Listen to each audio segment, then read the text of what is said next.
போடையில் கணப்பேர் அடுத்தது போடுவோம் நான் கட்டாயம். பாருங்க, ஆஸ்திரேலியன் அந்த வாக்குச்சாவடிகள் வந்து அநேகமான ஸ்கூல்ஸில் தான் இருந்தது இல்லையா? அந்த ஸ்கூலுக்கு ஓட் போகும்பொழுது ஸ்கூல் ஞாபகம் எல்லாம் வருது. பழைய ஏட்டா ஸ்கூலில் போய்க்கல என்னது அந்த ஃபார்முலா இந்த ஃபார்முலா பைதாகரஸ் தியரம் அந்த தியரம்னு சொல்லி எல்லா ஃபார்முலாவும் படிப்பிச்சாங்க இல்லையா? உங்களுக்கு ஞாபகம் இருக்குது அந்த ஃபார்முலா எல்லாம்? இப்போ கேட்டால் சொல்லுவீங்களா யாராவது? போன வார்த்தை பாஸ்டர் கொடுத்த வார்த்தையே ஞாபகம் இல்லை. பாருங்க, இந்த ஃபார்முலா எல்லாம் படிப்பிச்சாங்க ஸ்கூலில். ஆனால் இந்த வாழ்க்கையை எப்படி வாழுகிறது என்பதுக்கு ஸ்கூலில் ஒரு ஃபார்முலாவும் கற்றுக் கொடுக்கல இல்லையா? மேத்ஸ் படிப்பிச்சாங்க, சயின்ஸ் எல்லாம் படிப்பிச்சாங்க. ஆனால் இந்த வாழ்க்கையை நாங்கள் எப்படி வாழுவது படிப்பிச்சாங்களா? இப்போ ஒரு லைசன்ஸ் எடுக்க போகிறோம், என்ன செய்யணும்? லைசன்ஸுக்கு ஒரு கார் லைசன்ஸ் எடுக்கணும்னு சொன்னால் தியரி படிக்க வேணும். அதுக்கு பிறகு என்னது ப்ராக்டிக்கல் டெஸ்ட் இருக்குது. இந்த டெஸ்ட் எல்லாம் பாஸ் பண்ணினா பிறகு தான் லைசன்ஸ் கொடுக்குறோம். அந்த வாகனத்தை ஓட்டுவதற்கு நாங்களும் மற்றவர்களும் பாதுகாப்பாக இருக்க வேண்டும் என்பதற்காக அந்த வாகனம் ஓட்டுறதுக்கு லைசன்ஸை இவளெல்லாம் படித்து தேர்ந்தா பிறகு தான் கொடுக்குறார்கள் இல்லையா? ஆனால் எங்களுடைய வாழ்க்கையில் எங்களுடைய வாழ்க்கை என்ற வண்டியை, ஏன் எங்களுடைய திருமணம் என்ற வண்டியை ஓடுவதற்கு முதல் ஏதாவது படிப்பிச்சோமா நாங்கள்? இல்லை இல்லையா? 2 பேரை சேர்த்து இந்தாங்க சேர்ந்து. அப்போ எங்கே இருந்து நாங்கள் இந்த வாழ்க்கையை வாழ பழகினோம்? எங்கே எங்களுடைய திருமண வாழ்க்கையை வாழ பழகினோம்? எங்கே எங்களுடைய அனுதின வாழ்க்கையை வாழ பழகினோம் என்று நாங்கள் பார்த்தோம் என்று சொன்னால், எங்களை சுற்றி இருக்கிற மனிதர்கள், எங்களுடைய பெற்றோர்கள், எங்களுடைய சித்தப்பா பெரியப்பா மாமா பக்கத்து விட்டாக்க இவங்களை பார்த்து தான் இப்படித்தான் வாழ வேண்டும், இதுதான் வாழ்க்கையின் கொள்கைகள் என்று நாங்கள் கற்றுக்கொண்டோம். ஆனால் உண்மையான வாழ்க்கையின் கொள்கைகள் என்ன? உண்மையான ஒரு தேவனுடைய ராஜ்யத்திலே நாங்கள் எப்படி வாழுவது? இப்போ ஆஸ்திரேலியா சிட்டிசன் எடுக்கிறேன்னு சொன்னால் அந்த ஆஸ்திரேலியன்ஸ் அந்த சிட்டிசனுக்கு ஒரு எக்ஸாம் வைக்கிறாங்க இல்லையா? என்ன இந்த நாட்டுக்கான இந்த இந்த ராஜ்யத்துக்கான கேள்விகளை கேட்டு அந்த கேள்விகளை நாங்கள் சரியாக சொன்ன பொழுதுதான் இந்த ராஜ்யத்திலே நீங்கள் வாழ முடியும், இந்த கொள்கைகளை இந்த கோட்பாடுகளை நீங்கள் பெற்றிருக்கிறீர்கள் என்று சொல்லி அந்த குடியை தாரான். ஏன்னா இதை சொல்லுகிறேன்னு சொன்னால், இயேசு கிறிஸ்து மரித்து உயிர்த்தெழுந்த பொழுது அவர் 40 நாட்கள் யாரோடு இருந்தார்? அவருடைய சீஷர்களோடு உயிர்த்தெழுந்தவரால் அவர் தன்னை காண்பித்தார். இந்த வசனத்தை நாங்கள் வாசித்தோம் என்று சொன்னால், அப்போஸ்தலர் 1வது அதிகாரத்திலே 3வது வசனம் இப்படியாய் சொல்லுகிறது: அவர் பாடுபட்ட பின்பு 40 நாளளவும் அப்போஸ்தலருக்கு தரிசனமாகி தேவனுடைய ராஜ்யத்துக்குரியவைகளை அவர்களுடனே பேசி அநேகம் தெளிவான திருஸ்தாந்தங்களினாலே அவர்களுக்கு தம்மை உயிரோடு இருக்கிறவராக காண்பித்தார். பாருங்க, அப்ப ஆண்டவர் அந்த 40 நாட்கள் அவர் திரும்பவும் பரத்துக்கு எடுத்துக்கொள்வதற்கு முன்பாக அந்த 40 நாட்கள் அவர்களோடு பேசிய காரியம் என்னன்னு சொன்னால், தேவனுடைய ராஜ்யத்துக்குரியவைகளை அவர்களோடு பேசினார். ஏனென்றால் ஆண்டவர் ஊழியத்தை ஆரம்பிக்கும் பொழுது தேவனுடைய ராஜ்யம் இதோ சமீபமாய் இருக்கிறது என்று சொல்லித்தான் ஆரம்பித்தார் இல்லையா? ஏனென்றால் தேவனுடைய ராஜ்யத்துக்கு மனிதர்கள் வர வேண்டும், மனம் திரும்பி வர வேண்டும் என்பதற்காக தேவனுடைய ராஜ்யம் சமீபமாய் இருக்கிறது என்பதை அவர் கூறி அங்கே பிரசங்கித்தார். ஆனாலும் இயேசு கிறிஸ்து சிலுவையிலே மரித்து உயிர்த்தெழுந்த பொழுதுதான் தேவனுடைய ராஜ்யம் இந்த உலகத்திலே நிறுவப்பட்டது. இப்ப தேவனுடைய ராஜ்யம் யாரெல்லாம் இயேசு கிறிஸ்துவை தன்னுடைய சொந்த இரட்சகராகவும் ஆண்டவர்களாகவும் ஏற்றுக்கொண்டார்களோ அவர்கள் இப்பொழுது இந்த உலகத்தின் ராஜ்யத்துக்குள்ளே இருந்து எங்க போறார்கள்? தேவனுடைய இயேசுவின் பரலோகத்தினுடைய ராஜ்யத்தின் குடிகளாக மாறுகின்றார்கள். அப்ப இந்த பரலோகத்தின் ராஜ்யத்திலே வாழுவதற்கான கோட்பாடுகள், வாழுவதற்கான கொள்கைகள், அந்த பிரின்சிபல்ஸ் என்ன செய்கிறார் ஆண்டவர்? 40 நாட்கள் அவர்களுக்கு சொல்லிக் கொடுக்கின்றார். இன்றைய நாள் நாங்கள் பார்க்க போகிற காரியம் தேவராஜ்யத்தின் கொள்கைகள். இவ்வளவு நாளும் நாங்கள் எங்களுடைய பெற்றோர்கள் எப்படி வாழ்ந்தார்கள், எங்களுடைய உறவினர்கள் எப்படி வாழ்ந்தார்கள், எங்களை சுற்றி இருக்கிறவர்கள் எப்படி வாழ்ந்தார்கள் என்று பார்த்து எங்களுடைய வாழ்க்கையை நாங்கள் வாழ்ந்து கொண்டிருந்தவர்களாக இருந்திருக்கலாம். இல்லை, இனிமேல் இந்த பரலோக ராஜ்யத்தின் குடிகள் நாங்கள் என்ற அந்த சிந்தையோடு இந்த தேவனுடைய ராஜ்யத்தின் கொள்கைகளை கொண்டு அவருடைய கோட்பாடுகளை கொண்டு வாழ வேண்டியவர்களாக இருக்கின்றோம். என்றால் தேவனுடைய ராஜ்யத்தின் கொள்கைகளும் இந்த உலகத்து கொள்கைகளும் வேறு வேறாகவே இருக்கின்றது. சில வேளை அது மிகவும் எங்களுக்கு சவால் விடுகிற கொள்கைகளாகவே இருக்கின்றது. நாங்கள் இப்போ யாருடைய குடிகள்? தேவனுடைய ராஜ்யத்தின் குடிகளாக இருக்கின்றோம் இல்லையா? அது எவ்வளோ ஒரு பெரிய காரியம். அவருடைய மகிமை. அதான் அந்த ஏன் அப்ப இயேசு தேவன் இந்த உலகத்தை படைக்கும் பொழுது இந்த உலகம் தேவனுடைய ராஜ்யமாக தான் இருந்திருக்கும். ஆமாம், தேவனுடைய ராஜ்யமாகத்தான் இந்த உலகம் இருந்தது. அதனால தான் ஆதாம் ஏவாளுக்கு அவர் சொல்லியிருந்தார், என்னது, இந்த உலகத்தை கீழ்ப்படுத்தி ஆண்டு கொள்ளுங்கள் என்று சொல்லியிருந்தார். ஆனால் எப்ப மனிதன் பாவத்துக்குள்ளே விழுந்தானோ அவன் தேவனுடைய ராஜ்யத்தை சத்துருவான சாத்தானுக்கு ஒப்பு கொடுத்து விட்டான்.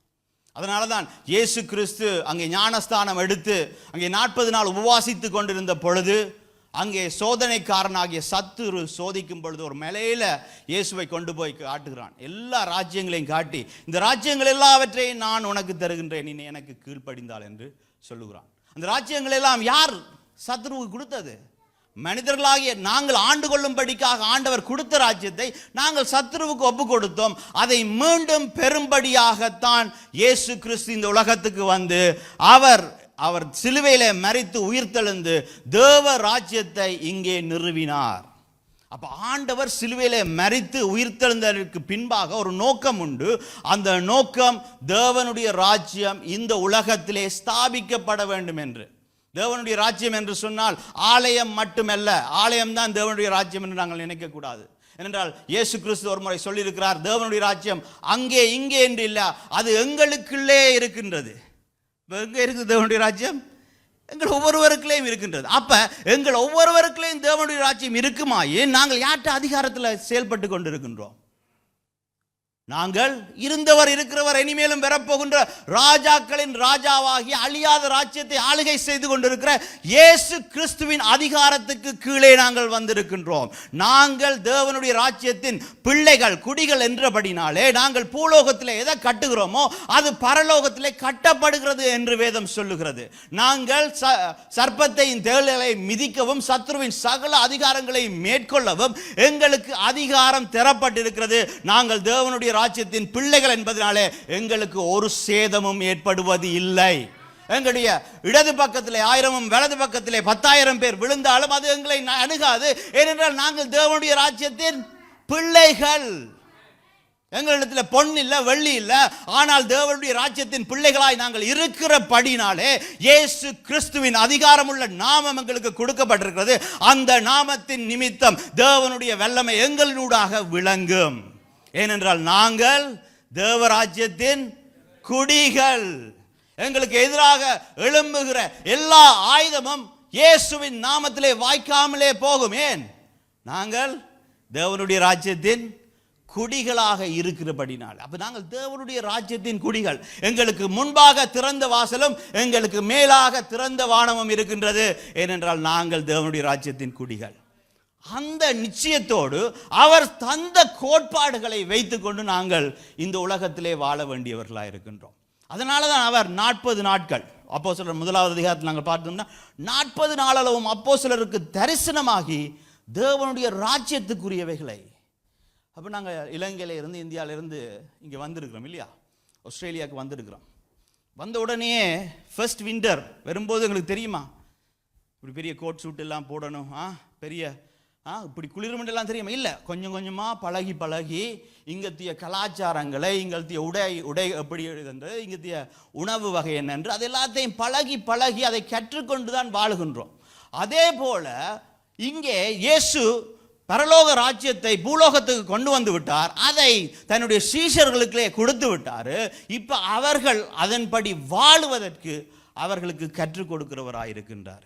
அதனால தான் 40 நாளளவும் அப்போஸ்தலருக்கு தரிசனமாகி அவர் தேவனுடைய ராஜ்யத்துக்குரியவைகளை அவர்களோடு பேசினார்.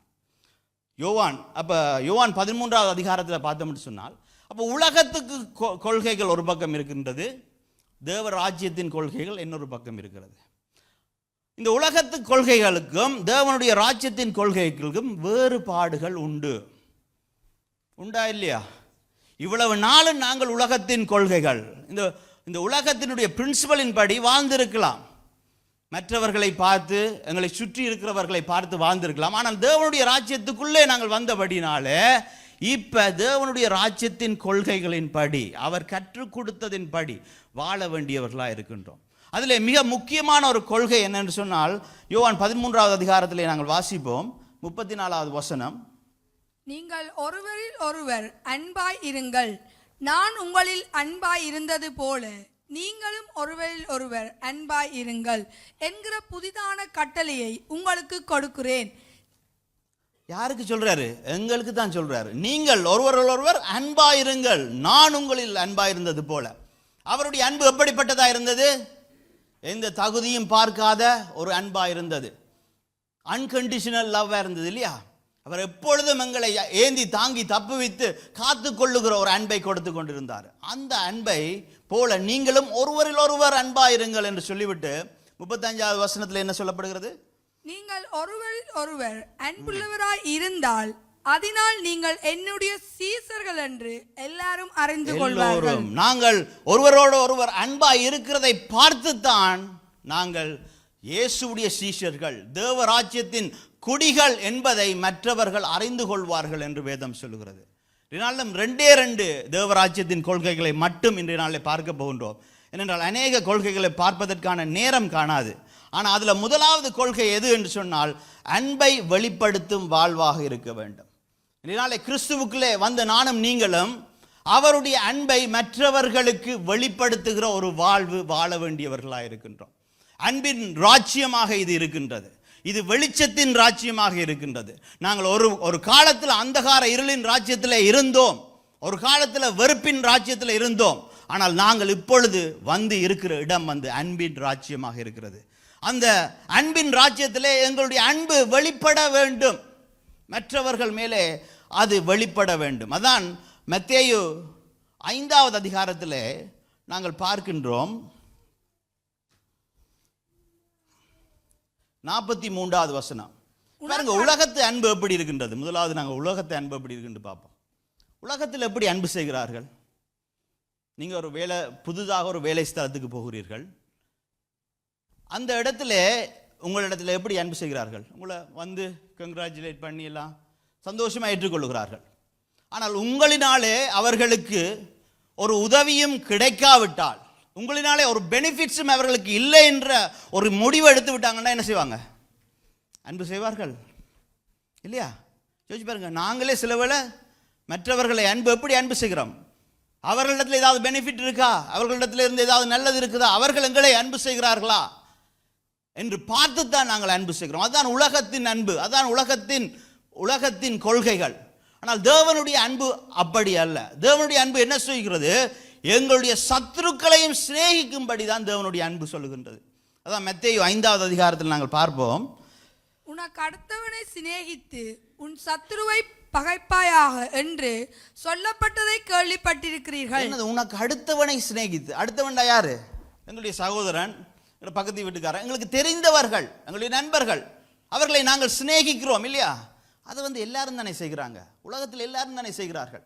ஒரு குடும்பத்தை அவர்களுடைய சிநேகிதர்களை சிநேகிப்பது எல்லாருமே செய்கிறார்கள்.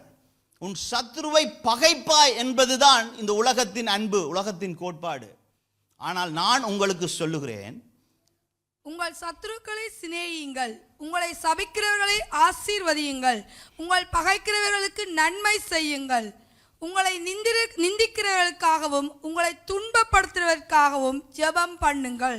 பாருங்க, அப்போ உலகத்தின் அன்பு என்ன சொல்லுகிறது? எங்களுக்கு நன்மை செய்கிறவர்கள், எங்களுக்கு தெரிஞ்சவர்களை தான் அன்பு செய்யணும்னு சொல்லி. ஆனால் ஆண்டவருடைய அன்பு என்னது? லொஜிக்கே இல்லாத அன்பு.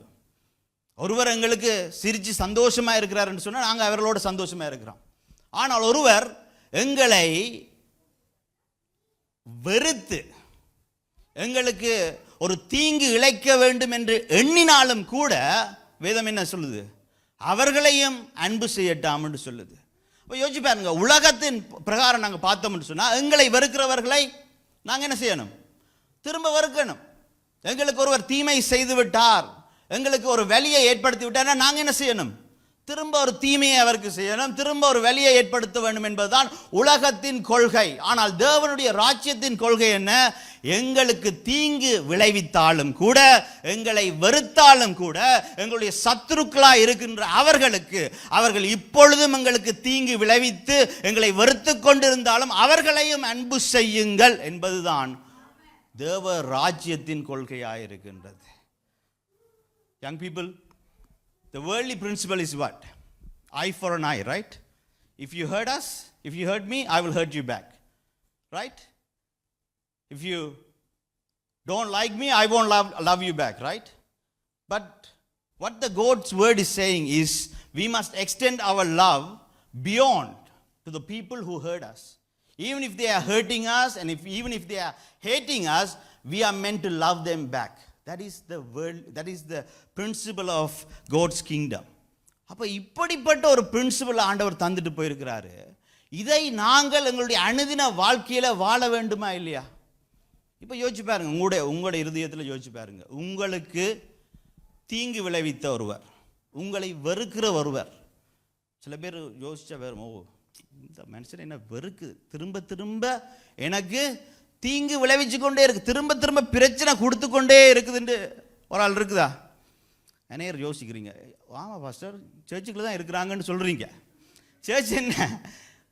விழுந்து போனவர்கள், உடைக்கப்பட்டவர்கள், நாங்கள் கிறிஸ்துவை போல மறுரூபமாக மாற வேண்டும் என்று வந்து கூடுகிற இடம் தானே இங்கே.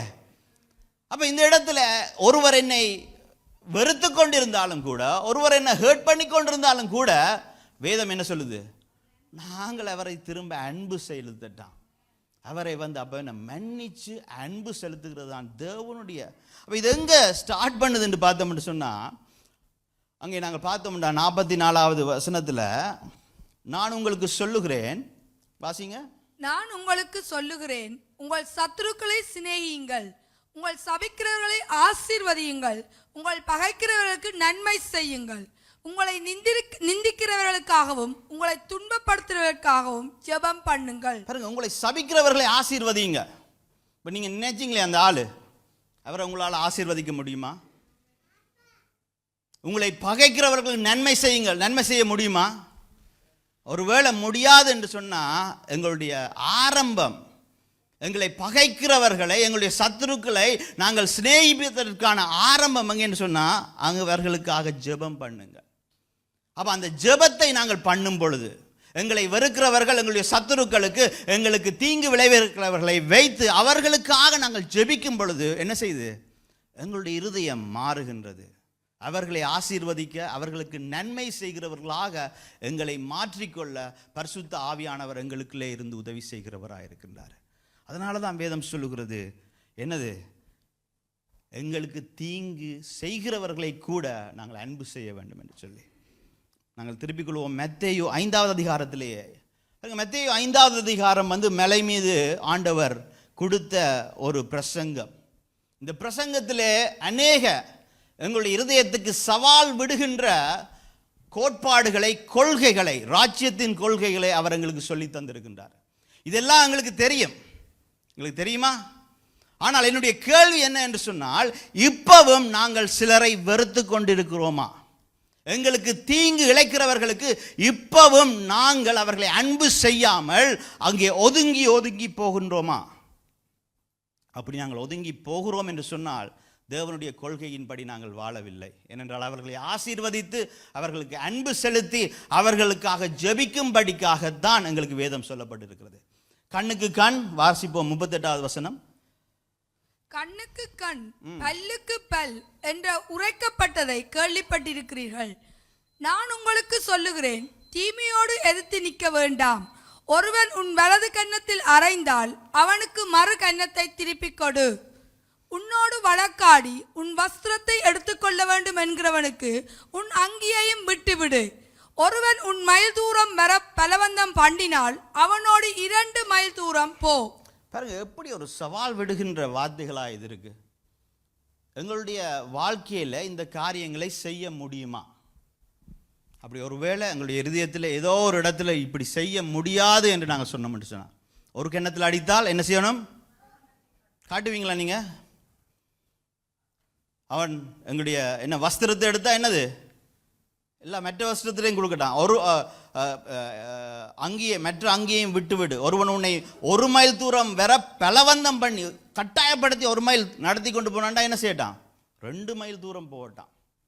அப்போ பாருங்க, ஒரு கிண்ணத்திலே அறைந்தால் அவன் எங்களுக்கு என்ன செய்கிறான்? தீமை விளைவிக்கின்றான். எங்களுக்கு வலி உண்டாக்க வேண்டும் என்றே சொல்லி ஒருவன் எங்களுடைய கிண்ணத்திலே அடைக்கின்றான். அப்போ இயேசு சொல்லுகின்றார், சத்ருவை சிநேகிதிங்கள்னு சொல்லுகிறார். அப்ப என்ன, நாங்கள் கோழைகள் மாதிரி மெட்ட கண்ணத்தை காட்டி கொண்டு நிற்கிறதா? நீங்க நினைக்கிறீங்களா மெட்ட கண்ணத்தை காட்டுவது கோழைத்தனம் என்று சொல்லி? இப்போ ஒருவன் எங்களுக்கு அடிக்கும் பொழுது நாங்கள் திரும்பி அடித்தோம் என்று சொன்னால் என்ன செய்கிறோம்? நாங்கள் தேவனுடைய அன்பின் ராஜ்யத்தை விட்டுவிட்டு மற்றவர்களுக்கு தீங்கு விளைவிக்கின்ற ஒரு மனப்பாங்கிலே, மற்றவர்களை வெறுக்கிற மனப்பான்பிலே போய் அவர்களுக்கு திரும்ப அடிக்கின்றோம். ஆனால் அடியை வேண்டிவிட்டு மெட்டக்கண்ணத்தை காட்டினோம் என்று சொன்னால் நாங்கள் என்னத்தை சொல்ல வருகிறோம் அந்த இடத்துல? நீ அடித்தது எனக்கு வலித்தது, ஆனாலும் உன்னுடைய அடியை வேண்டி நான் ஓடி போக மாட்டேன். நான் என்னுடைய மெட்ட கண்ணத்தையும் காட்டுவேன். நீ எனக்கு அடித்தபடினாலே என்னுடைய குணாதிசயத்தை நான் மாற்றிக்கொண்டு நான் உனக்கு திரும்ப அடிக்க மாட்டேன். ஏனென்றால் நான் ராஜ்யத்தின் பிள்ளை. அப்ப ஒரு தைரியசாலி தான் இன்னொரு கண்ணத்தை காட்ட முடியும். ஒரு தைரியசாலி தான் திரும்ப அடிக்க முடியாமல் அந்த இடத்துல தேவனுக்காக அவர் கொடுத்த அந்த கொள்கைக்காக நிற்க முடியும். அப்படி நிற்கும் பொழுது என்ன செய்கிறோம் தெரியுமா? அவன் யோசிப்பான், அடித்தவன் யோசிப்பான். அவனுக்கு என்ன? அவனுக்கு ஒரு கதவை நாங்கள் திறந்து விடுகிறோம். அவன் மனம் திரும்புவதற்கான ஒரு கதவை நாங்கள் திறந்து விடுகிறோம். நாங்கள் சொல்லுவோம் தானே, இந்தியாவுக்கு அஹிம்சை ரீதியாக மகாத்மா காந்தி போராடினார் என்று சொல்லி. பாருங்க, அஹிம்சையிலேயே இது மிகவும் சவால் விடுகிற ஒரு அஹிம்சையான காரியமாக இருக்கிறது. அடிய வேண்டி திரும்ப என்ன? அப்போ அந்த அடியை வேண்டிட்டு மெட்ட கண்ணத்தை காட்டுகிறோம் என்று சொன்னால், நீ எனக்கு அடிக்கலாம், ஆனால் நான் இந்த இடத்துல நிற்பேன். ஏனென்றால் என்னுடைய நம்பிக்கை தேவன் மேலே இருக்கிறது. நீ என்னை அழித்து விட முடியாது, திரும்ப அடிக்கலாம். அப்போ என்ன? நாங்கள் அவன் மனம் திரும்புறதற்கான ஒரு வழியை திறந்து விடுகின்றோம். நாங்கள் தேவன் மேலே தான் எங்களுடைய நம்பிக்கை இருக்கிறது என்பதை நாங்கள் அந்த இடத்துல சொல்லுகின்றோம்.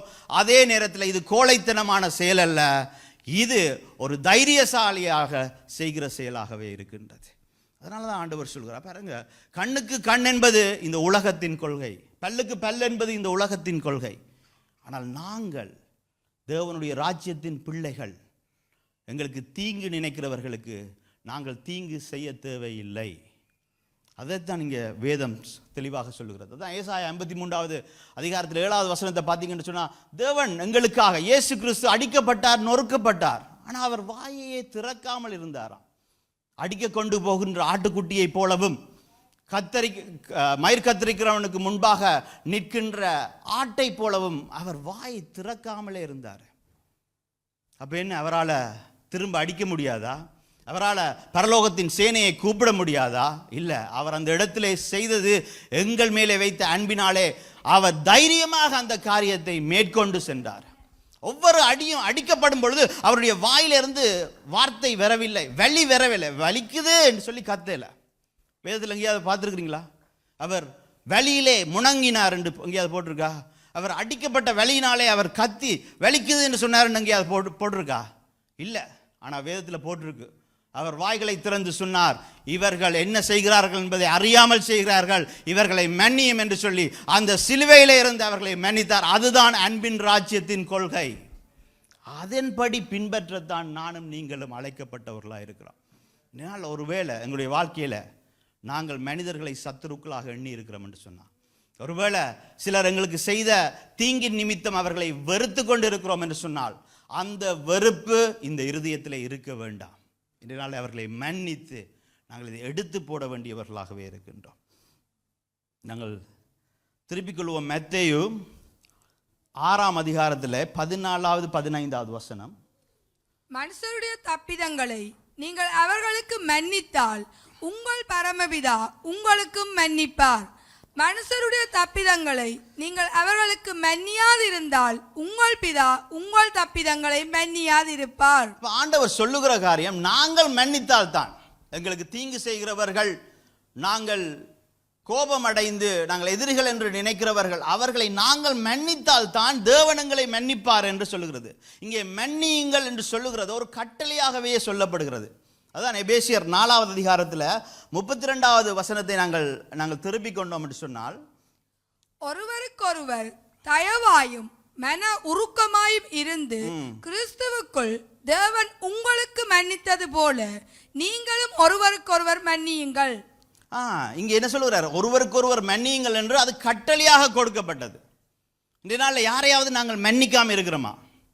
ஜோதிச்சு பார்ப்போம். எங்கள் இருதயத்தில் யாரையாவது மன்னிக்காமல் இருக்கிறோமா? அந்த மன்னிக்காமல் இருக்கிறதுக்கு என்ன காரணம் நாங்கள் சொல்லுகிறோம்? என்னுடைய மன்னிப்பை இவர்கள் பெறுவதற்கு இவர்களுக்கு தகுதி இல்லை என்று நாங்கள் நினைக்கிறபடியாத்தான் நாங்கள் மன்னிக்கிறது இல்லை. யோசிச்சு பாருங்க, அவங்க திரும்ப திரும்ப அதை தான் செய்கிறாங்க பாஸ்டர். அவங்கள திரும்ப எப்படி நான் மன்னிக்கிறது? they don't deserve it ன்னு தானே சொல்கிறோம் இல்லையா? யாராவது ஒரு தவறை செய்துவிட்டு இருக்கும் பொழுது நாங்கள் மன்னிக்காமல் இருக்கிறதுக்கு காரணம் என்ன? they don't deserve it. அவர்கள் இதுக்கு தகுதி இல்லை, என்னுடைய மன்னிப்பை பெறுவதற்கு தகுதி இல்லை என்றபடினால தான் எங்களுடைய வாழ்க்கையில் மன்னிப்பின்மை இருக்கின்றது. அதனால தான் அநேகரோடு நாங்கள் பேசாமல் இருக்கின்றோம். எங்களுடைய வாழ்க்கையை எடுத்து பாருங்க. சபைக்குள்ள யாரோடாவது பேசாமல் இருக்கிறீங்களா?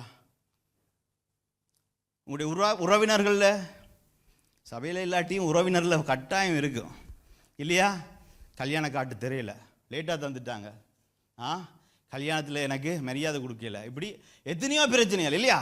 அந்த மன்னிப்பின்மை ஏன் இப்பவும் இருக்கிறது? they don't deserve it.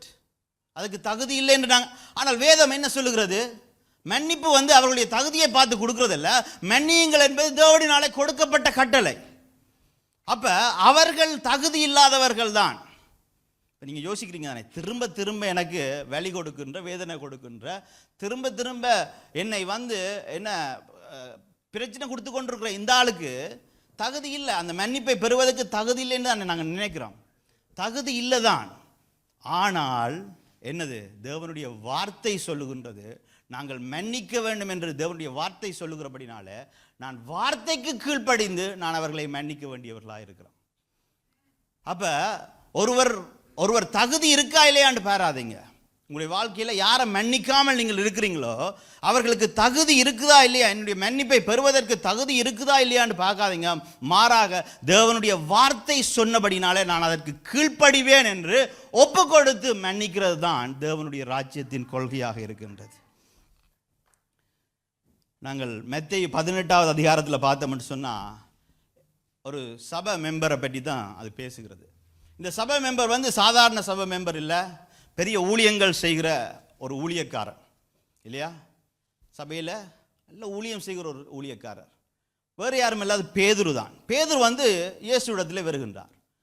என்ன சொல்லுகிறாராம்? நாங்கள் வாசிப்போம். மத்தேயு 18வது அதிகாரம்.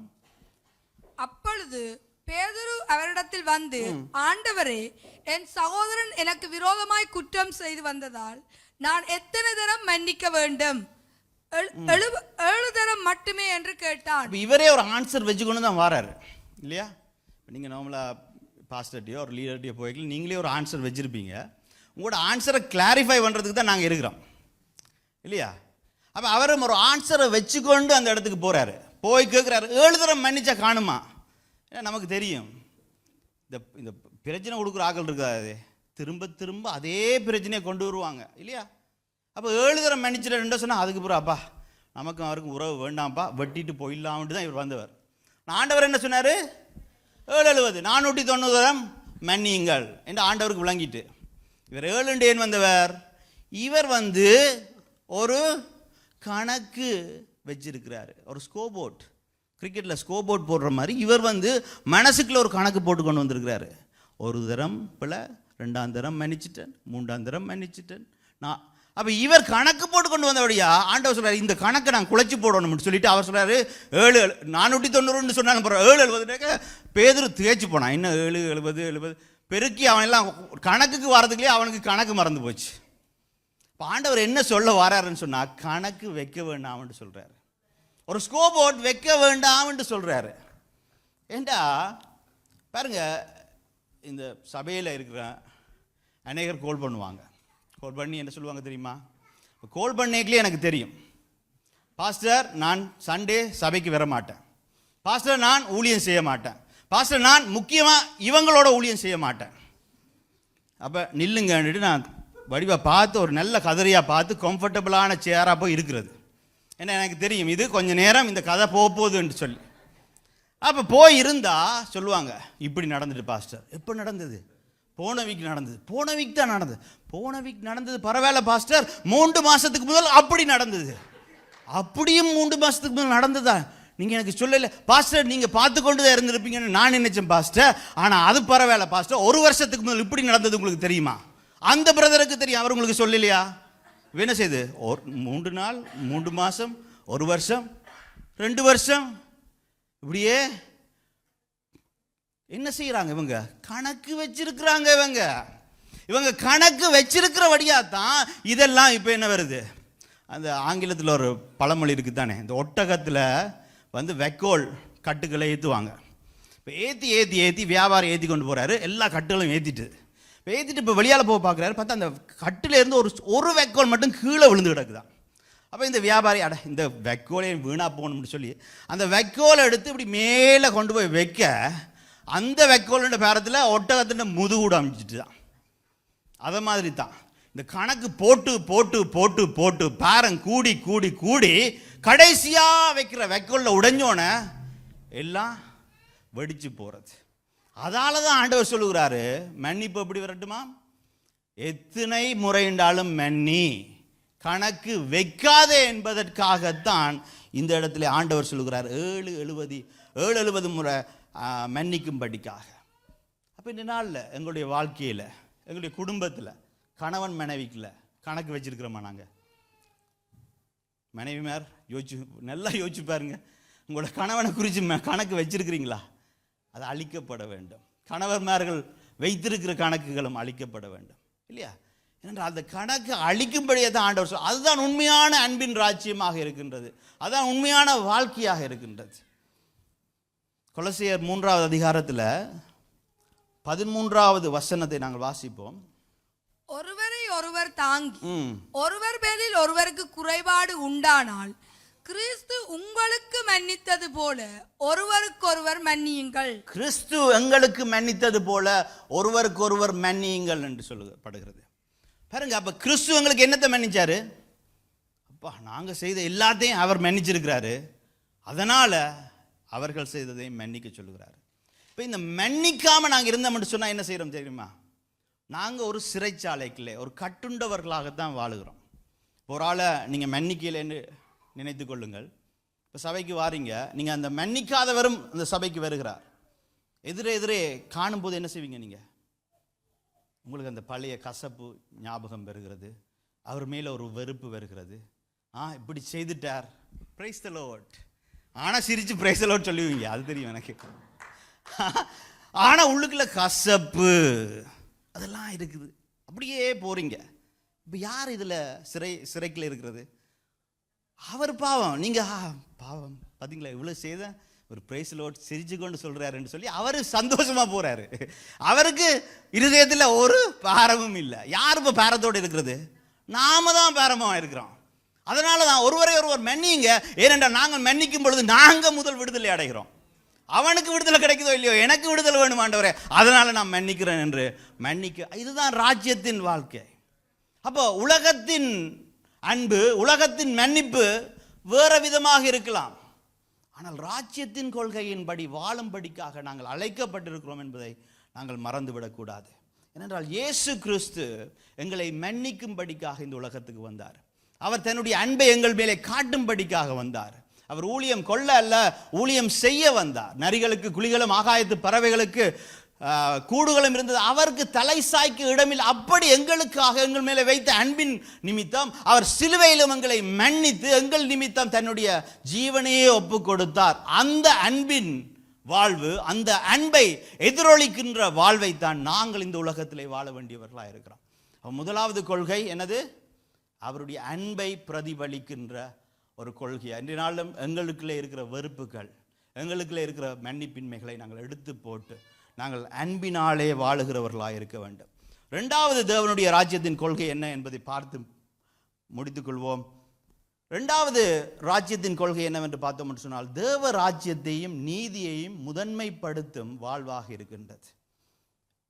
தேவனுடைய ராஜ்யத்தையும் நீதியையும் முதன்மைப்படுத்துகிறார். இப்ப உலகத்தின் கொள்கை என்ன? உலகத்திலே நாங்கள் இருக்கும் பொழுது என்ன கொள்கையில் நாங்கள் வாழ்ந்தோம்? பணத்தை, பட்டத்தை, பதவியை முதன்மைப்படுத்துகின்ற ஒரு கொள்கை. எனக்கு ஆசீர்வாதங்கள், எனக்கு நன்மைகள், சுயநலம், பணத்தை முதன்மைப்படுத்துகிற ஒரு கொள்கையில் வாழ்ந்தோம். ஆனால் இப்போ ஆண்டவருடைய ராஜ்யத்துக்குள்ள வந்தோன்னே வேதம் சொல்லுகிறது அதை முதன்மைப்படுத்தாதீங்க. எதை முதன்மைப்படுத்தட்டாம்? தேவனுடைய ராஜ்யம். அதான் மத்தேயு 6வது அதிகாரத்தில் 33வது வசனம் சொல்லுகிறது, முதலாவது தேவனுடைய ராஜ்யத்தையும் அவருடைய நீதியையும் தேடுங்கள், அப்பொழுது இவைகளெல்லாம் உங்களுக்கு கூட கொடுக்கப்படும். அப்பொழுது இவைகளெல்லாம் உங்களுக்கு கூட கொடுக்கப்படும். அப்ப நாங்கள் எங்களுக்கு விருப்பமான வசனம், இந்த வசனத்தில் எங்களுக்கு விருப்பமான பகுதி என்னன்னு சொன்னா எந்த பகுதி? 2வது பகுதி. எல்லாம் கூட கொடுக்கப்படும், எல்லாம் கூட கொடுக்கப்படும் ஆண்டவரே நீங்க சொல்லி இருக்கிறீங்க. ஆனா அது யாருக்கு கூட கொடுக்கப்படும்? தேவனுடைய நீதியையும் அவருடைய ராஜ்யத்தை முன்வைக்கிறவர்களுக்கு தான் கூட கொடுக்கப்படும். அப்ப யாரு முதன்மைப்படுத்தி வாழுகிறவர்கள்? இப்ப தேவனுடைய நீதி என்று வைத்துக் கொள்வோம். தேவனுடைய நீதி, இது தேவனுடைய நீதியா? பிராக்டிக்கலா நாங்க பார்ப்போம். சண்டே வரைக்கும் எத்தனை பேர் பைபிளோட வாரீங்க? ஆமேன். இப்போ நீங்கள் பைபிளோட வரும்பொழுது இந்த பைபிளை கொண்டு நீங்கள் வாரவடியா உங்களுடைய நடை உடைகள் எல்லாம் கொஞ்சம் வித்தியாசப்படுதா இல்லையா? நீங்கள் மற்றவர்களை பார்க்கும் பொழுது ஹே படின்ற நீங்கள் இப்போ வந்து பிரைஸ் லோட்ன்றீங்க இல்லையா? வாட்ஸ்அப்ன்றவங்க இப்போ வந்து பிரைஸ் லோட் பிரதர்ன்றீங்க இல்லையா? நடை உடைகள், எங்களுடைய பாவனைகள். ஏன் இந்த நீதி என்னுடைய கையில் இருக்குது. இப்போ நாங்கள் வார வழியில் நாங்கள் போகக்கூடாத இடம், பாவமான இடத்துக்கு போவோமா? இல்லையே. என்ன செய்வோம்? இந்த பைபிள் கையில் இருக்குதே, இந்த பைபிளை கொண்டு வந்து நான் அப்படி போகிறது. இந்த பைபிள் சில இடங்களுக்கு போக முடியாது இல்லையா? போகலாமா? நாங்கள் நார்மலாக போகிற இடங்களுக்கு எல்லாம் இந்த பைபிளை கொண்டு போவோமா? இல்லை. அது அப்போ தேவனுடைய ராஜ்யத்தையும் நீதியையும், அப்போ தேவனுடைய நீதியை முதன்மைப்படுத்துகிறது என்று சொன்னால் என்னது? எப்பொழுதுமே என்னுடைய கரத்தில் பைபிள் இருக்கோ இல்லையோ, என்னுடைய இருதயத்தில் பைபிளை நான் சுமந்து கொண்டு இருக்க வேண்டும். சண்டே மட்டுமில்லை, நாங்கள் 7 நாளும் 24 மணித்தியாலமும் நாங்கள் எங்கே சென்றாலும் தேவனுடைய நீதியை நாங்கள் கொண்டு செல்லுகிறோம். இந்த தேவனுடைய நீதி இந்த இடத்துக்குள்ளே போக முடியுமா? இந்த பரிசுத்தம் இந்த இடத்துக்குள்ளே போக முடியுமா? கடந்து செல்ல முடியுமா என்று நாங்கள் முடிவுகளை எடுத்து நடக்கிறது தான் தேவனுடைய நீதியை முதன்மைப்படுத்துகிறது. தேவனுடைய ராஜ்யத்தை முதன்மைப்படுத்துகிறது என்று சொன்னா இது தேவனுடைய ராஜ்யம். தேவனுடைய பரிசுத்த ரத்தத்தினாலே நாங்கள் எல்லோரும் என்ன தேவனுடைய ராஜ்யத்துக்குள்ளே வந்திருக்கின்றோம். இப்போ நாங்கள் வந்த எங்கள் ஒவ்வொருவர் மேலும் ஆண்டவர் ஒரு நோக்கத்தையும் ஒரு அழைப்பையும் வைத்திருக்கின்றார். அப்ப தேவனுடைய ராஜ்யத்தை முதன்மைப்படுத்துகிறது என்று சொன்னால் அவர் எங்கள் மேலே வைத்த அழைப்பு நோக்கத்தை நாங்கள் எடுக்கிற முடிவுகளிலே நாங்கள் முதன்மைப்படுத்த வேண்டும். அதான் மத்தேயு 16வது அதிகாரத்தில் 24வது வசனம் இப்படியாய் சொல்லுகின்றது, அப்பொழுது இயேசு தம்முடைய சீசர்களை நோக்கி, ஒருவன் என்னை பின்பற்றி வர விரும்பினால் அவன் தன்னை தானே வெறுத்து தன் சிலுவையை எடுத்துக்கொண்டு என்னை பின்பற்ற கடவன். அப்ப ஆண்டவர் சொல்லுகிறார், அவரை பின்பற்ற விரும்பினா என்னத்தை தூக்கட்டான்? தன் சிலுவையை. ஆண்டவருடைய சிலுவை என்னது? ஆண்டவருடைய சிலுவை, அவர் மேலே வைக்கப்பட்டிருந்த அபிஷேகம், அவர் மேலே வைக்கப்பட்டிருந்த நோக்கம், எங்களுக்காக அவர் சிலுவையிலே தன்னை ஒப்பு கொடுக்கிறது தான் தேவனுடைய நோக்கமாக இருந்தது. அந்த நோக்கத்தை அவர் நிறைவேற்றினார். அதே போல தேவனுடைய ராஜ்யத்துக்குள்ளே குடிகளாக வந்திருக்கிற எங்கள் ஒவ்வொருவருக்கும் ஒவ்வொரு சிலுவை கொடுக்கப்பட்டிருக்கிறது. அந்த சிலுவையை நாங்கள் சுமந்து கொண்டு என்ன செய்யட்டாம்? அவருக்கு பின்னால வரட்டாம். இப்போ நீங்கள் யோசிச்சு பாருங்க, நீங்கள் இப்போ சிலுவையை சுமந்து கொண்டு போறீங்க, உங்களுக்கு முன்பாக ஒரு பெரிய சுவர் இருக்குது. இந்த சுவரில் வேறு வேறு சைஸில் வேறு வேறு ஷேப்பில் டோர் கதவுகள் எல்லாம் இருக்குது, வாசல்கள் இருக்குது. சரியா? இந்த வாசல்கள் வேறு ஒன்றும் இல்லை, நாங்கள் ஒவ்வொரு தினமும் நாங்கள் எடுக்கிற முடிவுகள் இல்லையா? ஒவ்வொரு தினமும் அநேக முடிவுகள் எடுக்கிறவங்களோட வாழ்க்கையில் இல்லையா? இந்த என்ன முடிவு? இது திறந்திருக்கு, இதுக்குள்ள போகிறதா வாரதான்றதா அந்த முடிவு இல்லையா? இந்த காரியம் நான் செய்யலாமா செய்யக்கூடாதா, அந்த முடிவுகள் தான் இந்த கதவுகள். இப்போ சின்னனா ஒரு கதவு இருக்குது, பெருசாக ஒரு கதவு இருக்குது, வட்டமாக ஒரு கதவு இருக்குது, சதுரமாக ஒரு கதவு இருக்கிறது, ஒடுக்கமாக ஒரு கதவு இருக்கின்றது, அகலமாக ஒரு கதவு இருக்கிறது. இப்போ நான் இந்த சிலுவையை சுமந்து கொண்டு அந்த பெரிய கதவுக்கால போக முடியும். இப்போ நான் என்ன செய்வேன்? போகலாம். ஆனால் அங்கே பக்கத்தில் ஒரு ஒடுக்கமான ஒரு கட்டியான கதவு இருக்குது. இந்த வாசலுக்கால இந்த சிலுவையை சுமந்து கொண்டு என்னால் போக முடியாது. இப்போ என்ன செய்யணும்? நான் ஒன்று இந்த சிலுவையை நான் வச்சுட்டு அந்த வாசலுக்கு ஆள போகணும், இல்லாட்டி அந்த வாசல் எனக்கு தேவையில்லை என்று சொல்லி இந்த சிலுவையை சுமந்து கொண்டு வேறொரு வாசலுக்கால போக வேண்டும் இல்லையா? இந்த சிலுவை என்னத்தை குறிக்கிறது? எங்கள் மேலே தேவன் வைத்திருக்கின்ற அழைப்பு, நோக்கத்தை, ஒரு பரிசுத்த சந்ததியாக இந்த உலகத்துக்கு வெளிச்சமாக உப்பாக வாழும்படிக்காக தேவன் என்னை அழைத்திருக்கின்றார். ஆனால் இந்த எல்லா கதவுக்காலும் இந்த எல்லா வாசலுக்காலும் என்னால் போக முடியாது. அதான் பவுல் சொல்லுகிறார், எனக்கு எல்லாம் செய்ய அதிகாரம் உண்டு, ஆனால் எனக்கு எல்லாம் தகுதியாயிராது. அப்போ தேவனுடைய ராஜ்யத்துக்குள்ளே வந்த நாங்கள் எங்களுடைய நோக்கத்தை, தேவனுடைய அழைப்பை பெற்ற நாங்கள் எல்லா கதவுக்காலையும் போக முடியாது. அப்போ நாங்கள் என்ன செய்யணும்? எது தேவனுடைய ராஜ்யத்தை முதன்மைப்படுத்தி வாழுகிற வாழ்க்கை? இந்த கதவுக்கால் நான் போக முடியாது. ஏனென்றால் என் மேலே ஒரு அழைப்பு இருக்கின்றது, என் மேலே ஒரு அபிஷேகம் இருக்கின்றது. நான் தேவன் ராஜ்யத்துடைய பிள்ளை, நான் அன்பின் ராஜ்யத்தில் இருக்கின்றேன், நான் ஒளியின் ராஜ்யத்தில் இருக்கின்றேன். இந்த இருளின் ராஜ்யத்தின் கதவுக்கால் நாங்கள் போக முடியாது என்று சொல்லி அந்த முடிவை எடுத்து தேவனுடைய ராஜ்யம் எங்கெங்கெல்லாம் போக முடியுமோ அந்த கதவு, அந்த முடிவுகளை மட்டுமே எடுக்கிறது தான் அதை முதன்மைப்படுத்தி வாழுகிறதா இருக்கிறது. ஏனென்றால் நாங்கள் எல்லோரும் என்னது? பிரித்தெடுக்கப்பட்டவர்கள், தேவனுக்காக பிரித்தெடுக்கப்பட்டவர்கள் இல்லையா? அந்தகார இருளிலே நாங்கள் வாழ்ந்தோம், ஆனால் இப்போ ஆச்சரியமான வெளிச்சத்துக்குள்ளே வந்திருக்கின்றோம். நாங்கள் பிரித்தெடுக்கப்பட்டவர்கள். Young people, we are what? We are separated from the world. Even though we live in the world, we are not part of the world, because we are part of God's kingdom. The correct word would be set apart. We are set apart for God. What does set apart means? Let me explain. Say we have a keyboard, right? We paid probably top dollars for this one. And when we paid the top dollars and we said, this keyboard will only play at church services. And this keyboard will only play if we are honoring and exalting God. Right? Because we paid top dollars. Can a keyboard be played in a concert? Can a keyboard be played in a nightclub? Not this keyboard. I'm just asking any keyboard. A keyboard can be played in a concert, can be played in a nightclub. It can be even played in a musical festival, right? But let me tell you, this keyboard is not going to a musical festival. You know why? We paid money and then we set this apart for God's kingdom. In the same way, Jesus paid His precious blood and He purchased us, and He has now set us apart to do His will and His plan. So we cannot be, even though we may have the talent, even though we may have the strength to do other stuff, but we cannot do everything. Because the talent, the special strength that you have is being given to you by God to honor God. பாருங்க, எங்களுக்கு நாங்கள் பிரித்தெடுக்கப்பட்டவர்கள், எங்களுக்கு கொடுக்கப்பட்ட தாளந்துகள், எங்களுக்கு கொடுக்கப்பட்ட பலமெல்லாம் தேவனினாலே தரப்பட்டதாக இருக்கின்றது. அது நாங்கள் எல்லா இடமும் போய் பயன்படுத்த முடியாது. இந்த கீபோர்ட் நைட் கிளப்லையும் போய் அடிக்கலாம். ஆனால் இந்த கீபோர்டுக்கு நாங்கள் காசு கொடுத்து இந்த இடத்துல கொண்டு வந்திருக்கிறோம். என்னத்துக்கு? இது இங்கே தேவனை தேவனை உயர்த்துறதுக்கு மட்டுமே இது பாடும். அதே போல ஆண்டவருடைய விலையேற பெற்ற ரத்தத்தினாலே ஆண்டவர் எங்களுக்கு விலக்கிரயத்தை கொடுத்து எங்களை பரிசுத்தப்படுத்தி எடுத்திருக்கின்றார். தேவனுடைய ராஜ்யத்தின் பிள்ளைகளாக வாழ்வதற்கு எடுத்திருக்கின்றார்.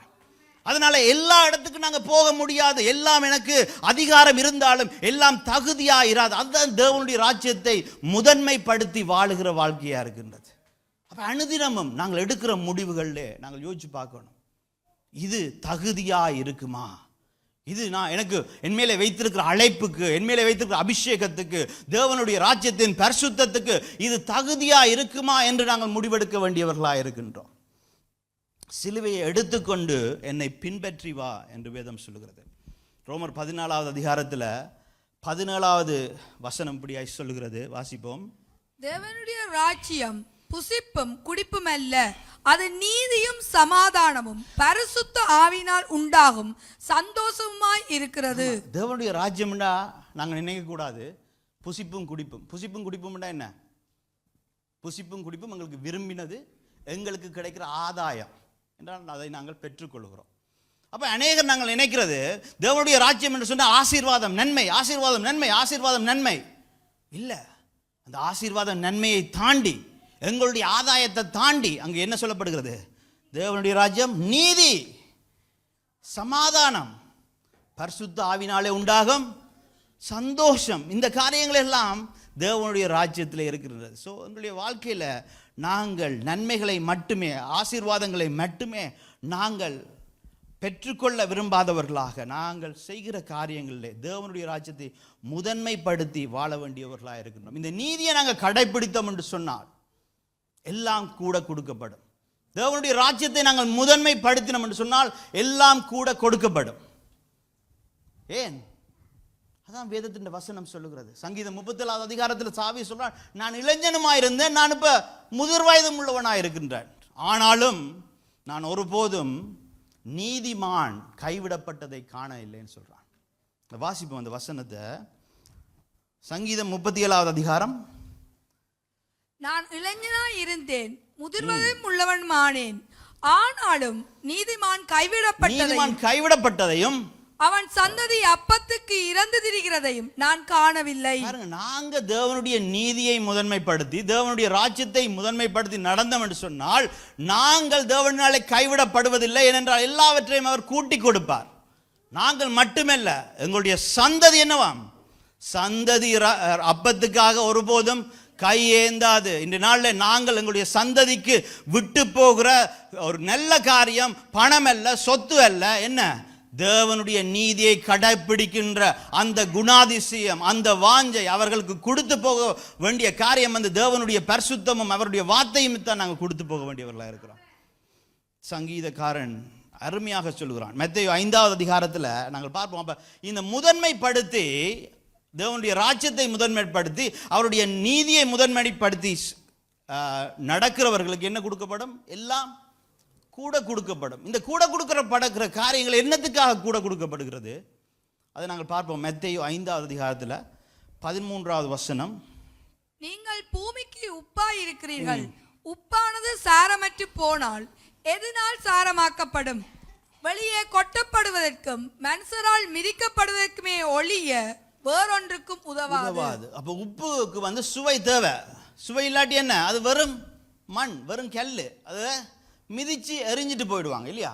அப்போ உப்பு என்ன செய்யுது? எங்களுடைய வாழ்க்கையில் உப்பு என்னத்துக்கு பயன்படுத்துகின்றோம்? கருவாடு தான் ஞாபகம் வருது இல்லையா? கருவாட்டு கறி, அப்பா, புட்டும் கருவாடு கறியும் சாப்பிட்டா நல்லா இருக்கும் தானே? இப்போ தான் சில பேருக்கு சிரிப்பே வருது. பாருங்க, கருவாட்டில் என்ன போடுறோம்? அந்த மீன் கெட்டு போகாமல் இருப்பதற்காக என்னத்தை பயன்படுத்துகிறோம்? உப்பை பயன்படுத்துகிறோம். அப்போ ஆண்டவர் சொல்றார், நீங்க தான் உப்பு. இந்த சமுதாயம் கெட்டு போகாமல் இருப்பதற்கு, இந்த சமுதாயத்தை பதப்படுத்துவதற்கு தேவன் எங்களை உப்பாக இந்த உலகத்திலே வைத்திருக்கின்றார். கொஞ்சம் உப்பு காணும். பெரிய மீனை பதப்படுத்துறதுக்கு கொஞ்சம் உப்பு காணும் இல்லையா? அது மட்டும் இல்லை, உப்பு என்னது? ஒன்று பதப்படுத்தும், ரெண்டாவது என்ன கொடுக்கும்? சுவை கொடுக்குமா இல்லையா? உப்பு எங்க கறிக்கு போடுறோமா இல்லையா? யோசிச்சு பாருங்க, நல்ல ஆட்டிறச்சி, பங்கு இறைச்சி அடித்து ஈரல் எல்லாம் போட்டு நல்ல யாழ்ப்பாண கறி பவுடர் போட்டு மிளகாத்தூள் எல்லாம் போட்டு ஒரு கறி வைக்கிறீங்க சண்டே எல்லாம் வச்சு பார்க்கவே வடிவாக இருக்குது. அந்த கொழுப்பெல்லாம் அப்படியே வெள்ளை வள்ளியாக அப்படியே திரண்டு போயிருக்குது. ஆனால் வாயில் எடுத்து வச்சா உப்பு உப்பு போட மறந்துட்டீங்க. மஞ்சளை போட்டிருக்கலாம், மிளகாத்தூள் போட்டிருக்கலாம், எல்லாம் போட்டிருந்தாலும் அந்த உப்பு போடாட்டி என்னது? சுவை இல்லை. அப்ப நாங்கள் இந்த உலகத்துக்கு உப்பாய் இருக்கின்றோம். நாங்கள் என்ன செய்கிறோம்? இந்த உலகத்துக்கு சுவை கொடுக்கின்றோம். மற்றவர்களுடைய வாழ்க்கைக்கு சுவையை ஏற்றுகின்றோம். இந்த சமுதாயத்துக்கு சுவையை கொடுக்கின்றோம். என்னுடைய வாழ்வு மற்றவர்களுக்கு சுவையாக இருக்கின்றதா? என்னுடைய வாழ்வின் நிமித்தம் மற்றவர்கள் கெட்டு போகாமல் இருக்கிறார்களா? அதுதான் உப்பாக வாழுகிற வாழ்க்கையாக இருக்கின்றது. உப்பு ஒன்று சுவையை கொடுக்கின்றது. அதோட உப்பு சாப்பிட்டா சரியாக தண்ணி விடாய்க்கும். தண்ணி விடாய்க்குமா? சரியாக தண்ணி விடாய்க்கும். கொஞ்சம் உப்பு சாப்பிட்டாலும் தண்ணி விடாய்க்கும். அந்த உப்பு எப்படி தண்ணி விடாய்க்க செய்தோ அதே போல் இந்த உலகத்தின் உப்பாகிய நாங்கள் தேவனின் மேலே ஒரு தாகத்தை மற்றவர்களுக்கு உண்டு பண்ண வேண்டும். நாங்கள் வாழுகிற வாழ்க்கையை பார்த்து இவர்களுடைய தேவன் யார் என்று ஒரு தாகத்தோடு அவர்கள் தேடி வர வேண்டும். அதான் உப்பாக வாழுகிற வாழ்க்கை. அடுத்ததாக சொல்லப்படுகிறது வெளிச்சம். மத்தேயு 5 அதிகாரத்தில் 14வது வசனத்தில் இருந்து வாசிப்போம். நீங்கள் உலகத்துக்கு வெளிச்சமாய் இருக்கிறீர்கள். மலையின் மேல் இருக்கிற பட்டணம் மறைந்திருக்க மாட்டாது. முதலாவது சொல்லப்படுகிறது, நீங்கள் இந்த உலகத்துக்கு வெளிச்சமா இருக்கிறீர்கள், நாங்கள் இந்த உலகத்தின் வெளிச்சம். அவர் சொன்னாரு, நான் தான் வெளிச்சம் என்று சொன்ன இயேசு இப்ப சொல்லுகிறாரு, நீங்கள் வெளிச்சமா இருக்கிறீர்கள். அப்ப எங்களுடைய அடையாளம் என்ன? இந்த வெளிச்சம் தான் எங்களுடைய அடையாளம். இந்த வெளிச்சம் என்ன செய்யப்படக்கூடாதா? மறைத்து வைக்கப்படக்கூடாது, இல்லையா? மலை மீது இருக்கிற பட்டணம் மறைத்து வைக்கப்படக்கூடாது. தொடர்ந்து வாசிப்போம். விளக்கை கொளுத்தி மரக்காலால் மூடி வைக்காமல் விளக்கு தண்டின் மேல் வைப்பார்கள், அப்பொழுது அது வீட்டில் உள்ள யாவருக்கும் வெளிச்சம் கொடுக்கும். அந்த விளக்கு அந்த வெளிச்சம் கீழே வைக்க மாட்டாங்க. ஏன்? உயரமா வைப்பாங்க. அது அப்பதான் வெளிச்சம் கொடுக்கும். அப்ப முதலாவது நாங்கள் தான் வெளிச்சம். எங்களுடைய வெளிச்சம் என்ன செய்யணும்? நாங்கள் கிறிஸ்துவுக்காக வாழ வேண்டும். என்னது? வெளிப்படையான ஒரு வாழ்வை வாழ வேண்டும். மறைச்சு வைக்கிற வாழ்வு. நான் கிறிஸ்தவன் தான், ஆனால் என்னோட வேலை செய்கிறவன் ஒருவருக்கும் தெரியாது நான் கிறிஸ்டியன் என்று. சில பேர் யோசிச்சு பாருங்க, நீங்கள் உங்களோட வேலை செய்கிறவர்களுக்கு எல்லாருக்கும் தெரியுமா? நீங்கள் ஆண்டவர் வேலை வைத்திருக்கிற விசுவாசம் தெரியுமா? சாட்சி சொல்லியிருக்கிறீங்களா? உங்களுடைய நண்பர்களுக்கு தெரியுமா? முக்கியமாக நண்பர்களுக்கு மறைச்சிடுவோம். நான்லாம் ரட்சிக்கப்பட்ட காலத்தில் நண்பர்களுக்கு சொல்லவே மாட்டேன் கிறிஸ்தவன் என்று. என்னது? வெளிச்சத்தை மறைச்சு வச்சிருக்கிறோம். வெளிச்சம் என்ன செய்யணும்? உயர வைக்க வேண்டும். அப்ப வெளிப்படையான ஒரு வாழ்க்கை, கிறிஸ்துவுக்காக நாங்கள் வாழும் பொழுது, நற்கிரியைகள் செய்யும் பொழுது, எங்களுடைய அன்பை காட்டும் பொழுது, தேவனுடைய ராஜ்யத்தை முதன்மைப்படுத்தி நடக்கும் பொழுதுதான் அந்த விளக்கு உயரமான தண்டிலே வைக்கப்படுகின்றது, மற்றவர்களுக்கு வெளிச்சம் கொடுக்கிறதாக காண்பிக்கின்றது. கடைசியாக அந்த வசனத்தை வாசித்து முடிச்சு கொள்வோம். இவ்விதமாய் மனுஷர் உங்கள் நற்கிரியைகளை கண்டு பரலோகத்தில் இருக்கிற உங்கள் பிதாவை மகிமைப்படுத்தும்படி உங்கள் வெளிச்சம் அவர்கள் முன்பாக பிரகாசிக்க கடவது. அவர்கள் முன்பாக பிரகாசிக்க கடவது. நாங்கள் பிரகாசிக்கப்பட வேண்டும். எப்படி பிரகாசிக்கப்பட வேண்டும்? நாங்கள் செய்கிற நற்கிரியைகளின் நிமித்தம். அப்போ அதுதான் ராஜ்யத்தின் கொள்கைகளாக இருக்கிறது. மற்றவர்களை அன்பு செய்து, மற்றவர்களை மன்னித்து, தேவனுடைய நீதியை முதன்மைப்படுத்தி, தேவனுடைய ராஜ்யத்தை முதன்மைப்படுத்தி, இந்த உலகத்துக்கு உப்பாகவும் வெளிச்சமாகவும் வாழுகிறது தான் தேவனுடைய ராஜ்யத்தின் கொள்கைகளாக இருக்கின்றது. இந்த கொள்கைகள் நாங்கள் இப்போ வாழுகிற வாழ்க்கைக்கு சவால் விடுகிற கொள்கைகளாக இருக்கலாம், ஆனால் இதன்படி தான் வாழும்படிக்காகத்தான் ஆண்டவர் எங்களை அழைத்திருக்கின்றார். அதான் நாங்கள் பார்க்கிறோம், ஆண்டவர் 40 நாட்கள் அவர்களுக்கு இந்த கொள்கைகள் எல்லாவற்றையும் கற்றுக் கொடுத்துட்டு அவர் சொல்லுகிறார், நான் போகின்றேன், ஆனால் எனக்கு பதிலாக இன்னொரு தேற்றரவாளன் வருவார். அவர் வரும் பொழுது பரிசுத்த ஆவி என்கின்ற பலம் வரும்போது என்ன செய்வோம்? நாங்கள் பலனடைந்து உலகத்தின் முடிவு பரியந்தம் சாட்சிகளாய் நிற்போம். அதற்காகத்தான் பரிசுத்த ஆவியானவர் எங்களுக்கு கொடுக்கப்பட்டிருக்கின்றார். ஸோ இந்த உலகத்திலே நாங்கள் இருந்தாலும் கூட இந்த உலகத்துக்குரியவர்கள் நாங்கள் அல்ல. நாங்கள் பரலோக ராஜ்யத்துக்குரியவர்கள்.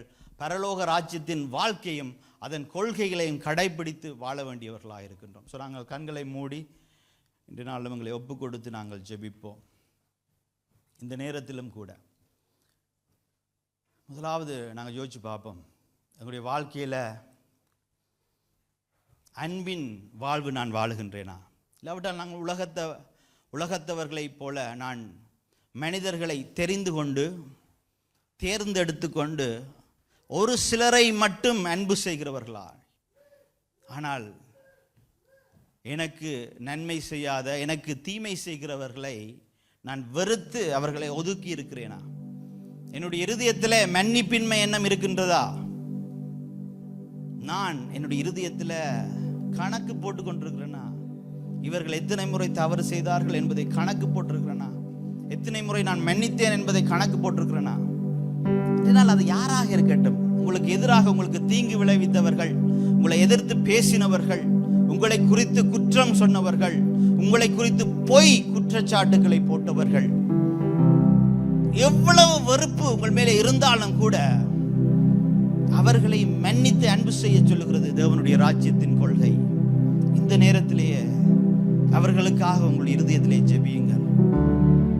சத்துருக்களை சிநேகிதீங்கள் என்று சொன்ன ஆண்டவரே, உம்முடைய அந்த தேவராஜ்யத்தின் கொள்கைக்கு நாங்க ஆண்டவரே, நான் இன்னாரை மன்னித்து அவருக்காக ஜெபிக்கிறேன், அவருடைய குடும்பத்துக்காக ஜெபிக்கின்றேன், அவர் கையிட்டு செய்கிற காரியங்களுக்காக ஜெபிக்கின்றேன். அப்பா, அவரை ஆசீர்வதிங்கப்பா, பலப்படுத்துங்க ஆண்டவரே, அவரை உயர்த்துங்க தகப்பனே ராஜா. அந்த மனம் விட்டு உங்களால ஜெபிக்க முடியுமா? மனம் விட்டு உங்களால் அவரை அன்பு செய்ய முடியுமா? தேவனுடைய ராஜ்யத்தின் கொள்கைகள் எங்களுடைய இருதயத்துக்கு சவால் விடுகின்றது. ஆனால் நாங்கள் கீழ்ப்படுகிற பிள்ளைகளாய் அதற்கு ஒப்பு கொடுக்க வேண்டியவர்களாய் இருக்கின்றோம். இதனால் ஒப்பு கொடுப்போம், மன்னியாதவர்களை மன்னிப்போம், அவர்களோடு திரும்ப பேசி தேவனுடைய அன்பின் நன்மை நாங்கள் அவர்களுக்கு அறியும்படியாய் அவர்களோடு நாங்கள் பழகுவோம். எங்களுடைய இருதயத்திலே எடுக்க வேண்டிய முக்கியமான முடிவாக இருக்கின்றது. தேவனுடைய ராஜ்யத்தை முதன்மைப்படுத்தி வாழுகிற வாழ்க்கை, அவருடைய நீதியை முதன்மைப்படுத்தி வாழ்கிற வாழ்க்கை. யோசிச்சு பாருங்க, எந்தெந்த இடங்களிலே தேவன் உங்கள் மேலே வைத்த அழைப்பு, நோக்கம், பரிசுத்தம் என்கின்ற அந்த உங்களுடைய என்னுடைய சிலுவையை நான் எங்கெங்க நான் வச்சுட்டு போயிருக்கிறேன். எந்த வாசல் எனக்கு தகுதி இல்லாதது என்று தெரிந்தும் நான் போயிருக்கிறேன். இதனால நாங்கள் ஒரு முடிவெடுக்க வேண்டும். ஆண்டவரே, எல்லாவற்றையும் செய்ய எனக்கு அதிகாரம் உண்டு, ஆனால் அது தகுதியா இராது என்று சொல்லி சில காரியங்களை எங்களுடைய வாழ்க்கையில இருந்து விட்டுவிட வேண்டியவர்களாக இருக்கிறோம். Young people, you have a calling on your life. God has a purpose, but we cannot be confirmed by the world. We have to be set apart for God. Not everything will suit us because we have a cross to carry. We have our own cross to carry, which is the calling from God. Think where you are going.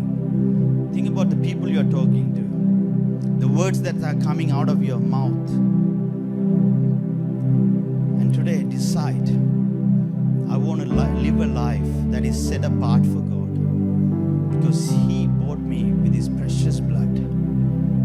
He has bought you and He has given you talents, He has given you strength. Everything that we received is from Him, and it is about time that we glorify Him with the talents that were given to us by Him. Today we have to decide. We are going to stand up. Even if the world hates us, we have to be brave enough. Even if someone slaps you, are you going to slap them back? Are you going to fight back? Or are you going to love them back? Think about, if your friends are asking you to fight someone, are you going to fight them back, or are you going to love them? Or are you going to show them that you are part of God's kingdom? God's kingdom is not for the faint-hearted. It's for the brave-hearted. To stand by yourself and say that I'm not going to do this because I have been set apart, that is the braveness that God is expecting in you. You have been called to be a holy generation, a brave generation, a generation that will stand for God, a generation that will do many things for God. I have faith. I've been praying for you guys every day, because you are our future. Young people, I want you guys to receive this in your heart and give your heart today to God.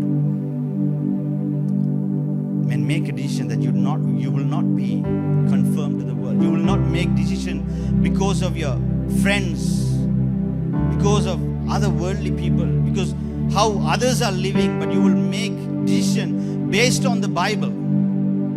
If you think that you have a calling, if you think that you can commit your life today and live a life that is holy for God, I want you guys to put your hand up. I want to pray for you, because there's a special anointing on you guys,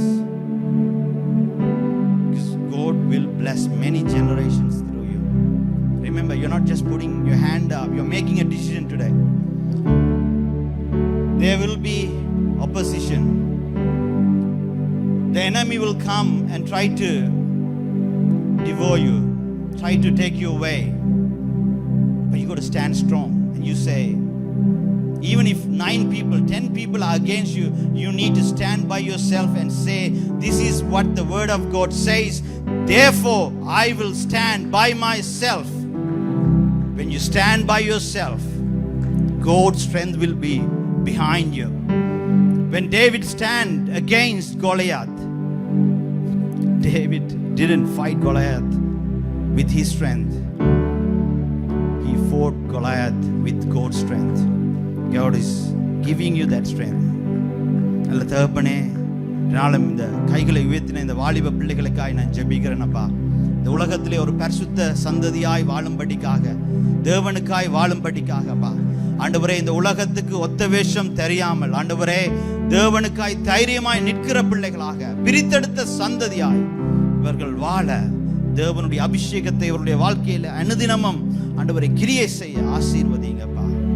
இதனாலும் ஒருவேளை சபையார்கள் நீங்கள் ஆண்டவருடைய ராஜ்யத்துக்கு ஒப்புக்கொடாமல் இருக்கலாம், ஏதாவது ஒரு ஊழியம் கூட செய்யாமல் இன்றைய நாளில் இருக்கலாம். இன்றைய நாளில் பேசப்பட்ட வார்த்தையை நிமித்தம் நான் ஏதாவது ஒரு ஊழியம் செய்ய என்னை ஒப்புக் கொடுக்கிறேன், ஏதாவது ஒரு ஊழியம் செய்ய என்னை ஒப்புக் கொடுக்கிறேன். ஆண்டவருடைய ராஜ்யத்தை முதன்மைப்படுத்துவதற்காக இது நான் எடுத்து வைக்கிற முதலாவது அடி என்று சொல்லுகிறவர்கள் மட்டும் உங்களுடைய இருதயத்தில் ஆண்டவர் பேசியிருந்தார் என்று சொன்னா, நீங்க எடுத்து வைக்கிற அடி என்று சொன்னா, நீங்க எழுந்து நில்லுங்கள். உங்களுக்காய் நான் ஜெபிக்க விரும்புகின்றேன். முதலாவது தேவனுடைய ராஜ்யத்தையும் நீதியையும் ஆண்டவரே நன்றி என்று சொல்லுகிறோம், நன்றி என்று சொல்லுகிறோம், நன்றி என்று சொல்லுகிறோம் அப்பா. தேவனுக்காவது ஏதாவது ஒரு காரியத்தை செய்ய விரும்புகிறேன் என்று சொல்றவங்க நன்றி அப்பா. நாளும் ஆண்டவரை எழுந்திருக்கிற பிள்ளைகளை உடைய பாதத்திலே ஒப்புக் கொடுக்கிறேன் அப்பா. இவர்கள் இன்றைய நாளில் இருதயத்திலே ஆண்டவரே எடுத்த முடிவு ஆண்டவரே கர்த்தர் காண்கின்றீர், எல்லாவற்றையும் கூட்டி கொடுங்க. இவர்களுடைய அபிஷேகத்தை ஆண்டவரே இன்றைய நாளில் நீங்க அதிகரித்ததற்காய் நன்றி. இவர்கள் செல்லுகிற இடமெல்லாம் வெளிச்சமாகவும் உப்பாகவும் இருக்கும்படிக்காக தேவ வல்லமையும் தேவ அபிஷேகமும் இவர்கள் மேலே செயல்படட்டும் என்று ஒப்புக் கொடுக்கிறோம் அப்பா. நன்றி என்று சொல்லுகிறோம் இயேசுவின் நாமத்தினாலே. ஆமென். அமர்ந்து கொள்வோம்.